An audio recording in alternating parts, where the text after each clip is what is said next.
And for the first time in history, WNBA games will be played in the United Center. The Chicago Sky will host the Indiana Fever at the UC on Saturday, June 7th, and on Sunday, July 27th. The highly anticipated games will feature Fever star Caitlin Clark against the Sky's very own Angel Reese. The largest attendance at a Sky game ever happened in 2016 at Allstate Arena with more than 16,000 fans, while the United Center can fit more than 20,000, so more fans can get in on the action. Tickets go on sale on March. Angel Reese insists that women's basketball isn't defined by just one player, but the Chicago Sky just delivered a powerful reality check. They didn't just relocate a game, they made history, bringing their showdown with the Indiana Fever to the iconic United Center, the same arena where legends like the Bulls have played. Martin looking. Here's Clark. She fires. And go! Wow! And why? Because of Caitlin Clark, no one else. Not Angel Reese, not any other player. They're going to get the ball up in time. Clark on the 40-piece and walks off with the W. This isn't just a message. It's a blazing neon sign for the entire WNBA. Caitlin Clark is the main attraction, and even teams that deny are capitalizing on her star power. Platforms on Tuesday night, making it the most watched WNBA game on ESPN Network since the WNBA debut of the Phoenix Mercury star, Diana Taurasi. Passing Diana Taurasi, what a way to start the season. Well, I mean, listen, this girl is a... But here's where it gets spicy. Before Caitlin Clark, the WNBA struggled to fill seats, let alone pull off headline-grabbing moves like this. Race turnaround, no good. Final third in the lead. Dick with the action. Angel Reese, no. Now, entire franchises are reshaping their business strategies, but not around Angel Reese. Her camp might want to look away because the truth stings. Caitlin Clark is a real game changer, and the Chicago Sky just proved it. Buckle up, folks. This controversy is setting the basketball world on fire. Stephen A. Smith Show right here over the digital airways of YouTube and, of course, iHeartRadio. Let me get to some sports items. That's my wheelhouse. I got a few things on my mind, actually. I didn't mention it in my cold open, but I'm going to mention it now, and that's Caitlin Clark herself of the WNBA. Let's get to the WNBA and this sensational rookie from the Indiana Fever who continues to be box office. Clark and the Fever currently lead the WNBA in average game attendance and per game TV viewership. But despite the attendance and viewership records, there seems to be some haterade in the league in regards to Clark starting with WNBA legend Sheryl Swoopes. Before we dive in, don't forget to like, share, and subscribe. We're bringing you the hottest stories with high-energy analysis you won't find anywhere else. Stay tuned.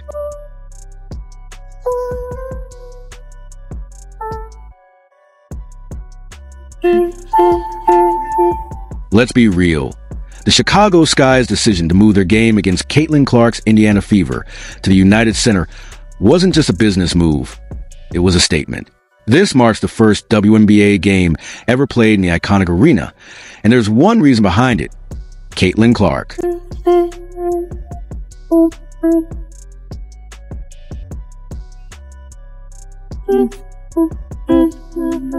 Angel Reese has been vocal about the idea that she and other players deserve just as much credit for the league's growth. But if that were really the case, why wasn't Chicago making these moves for anyone else? Has WNBA changed just because of one player? This isn't just about selling a few extra tickets. It's about doubling stadium capacity to keep up with the overwhelming demand for Caitlin Clark games.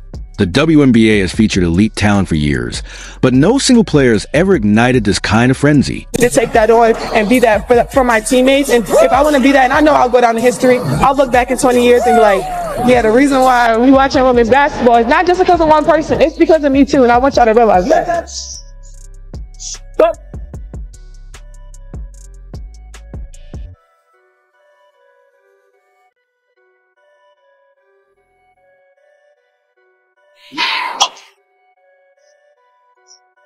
let's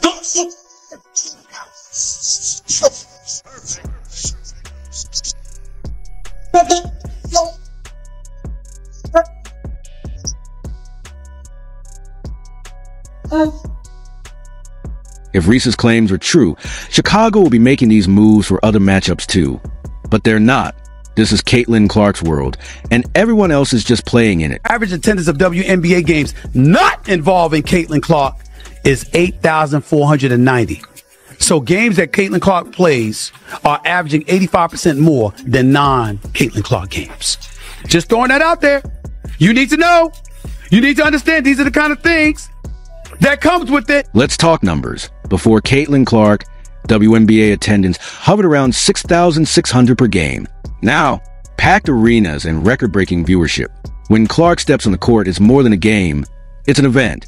The United Center move is just the latest proof that the WNBA is riding the Caitlin Clark wave, whether they want to admit it or not.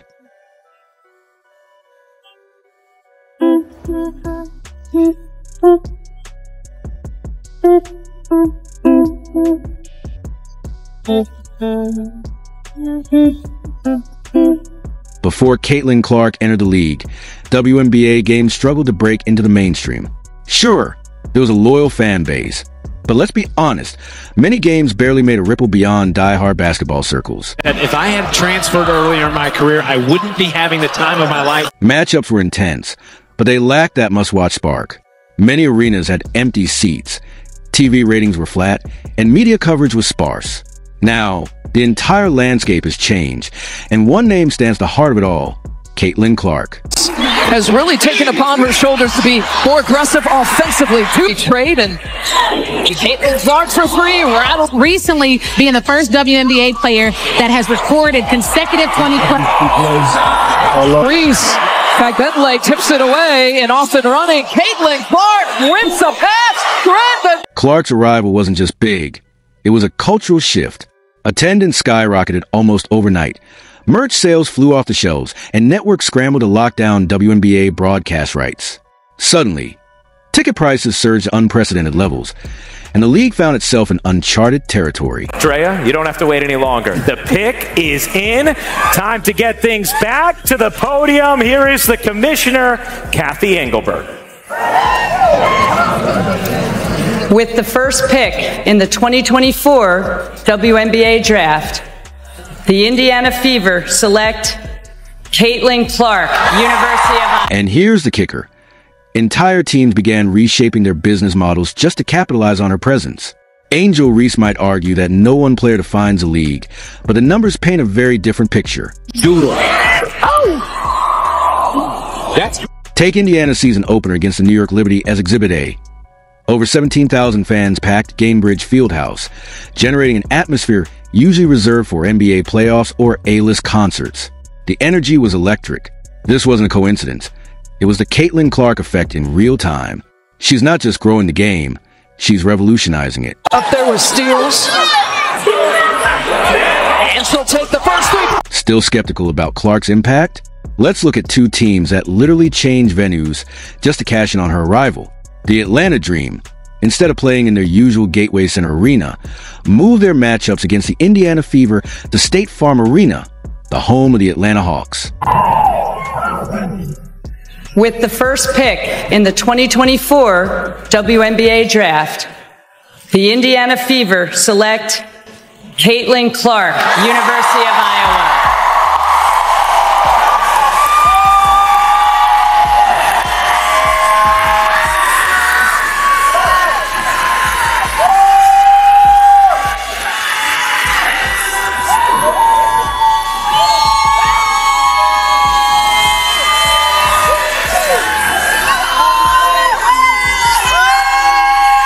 Well, Caitlin Clark hugging her family, her brothers, Blake and Colin, her father Brent, her mother Ann, and heading. Meanwhile, the Washington Mystics wasted no time moving their games to Capital One Arena, home of the Wizards.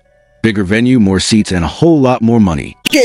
Start to the season in terms of scheduling. Yes, they are ready, and they have fresh legs coming in here to DC. As the Fever get the jump, and the first bucket is down by... Here's Van Loo.